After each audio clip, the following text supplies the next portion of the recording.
Hi, this is Zach Semke with Passive House Accelerator, and thanks for tuning in to this special bonus episode of the Passive House podcast, recorded at Passive House Network's 2023 conference in Denver, Colorado. And a big thank you to EnterSign for their support of the series.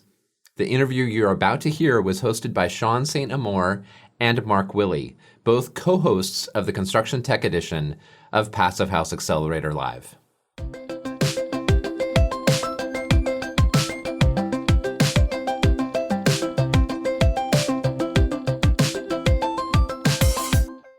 Sean St. Amour, Passive House Accelerator. We are here with Carmel. And Carmel, first question, who are you? Well, as you just alluded, I'm Carmel Pratt. I'm with Bright Power, Senior Vice President of our Professional Services. So I head up not only our Passive House consulting services, but also our existing building services, including utility analysis and benchmarking, audits, procurement, and a wide variety of energy services. So next on the list, we like to spell first with a PH. We got rid of the F's in the alphabet. So when I asked this question, we're asking, when was your first with a PH Passive House conference? Well, what do we consider first? This is my first PHN conference, and it's also my first conference post-COVID. So I'm double, triple, however many times excited to be here. Well, welcome to sunny Denver. For those that, again, don't get to see what's happening today, beautiful sunny skies out there. And here we are what are you planning to get out of these events? So first of all, I'm super excited to connect with people that I've been connecting with online for years and get to see them in person, ask them the questions that we might not get to ask, over a text or over a Zoom screen. I'm really excited to see a lot of the products and the manufacturers that are here today, because I know there's things that we don't know about that are coming online soon. I'm excited to not only speak here, but learn from the different sessions that I get to attend. And I think what we get out of these events that's not really tangible is just like inspiration, right?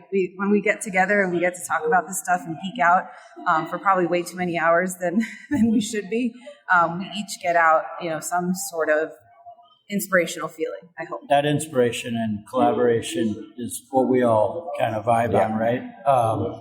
So what can we, right, each of us, and for the folks listening, ask yourself this as well. What can we do to address the myth that a passive house costs? That is a great question. And I'll plug our session later, the Why Passive House, because we do get into costs.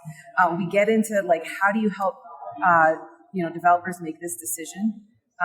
And I think the real key to debunk the myth is experience, right? Do it once.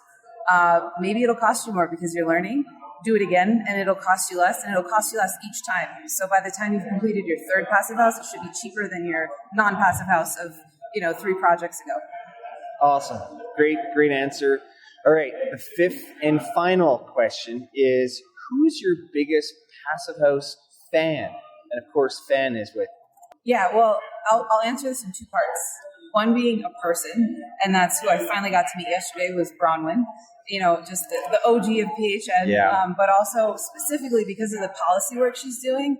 So on the flip side of that, I would say my biggest Passive House fan, fan, is any policymaker that's adopting Passive House into their laws.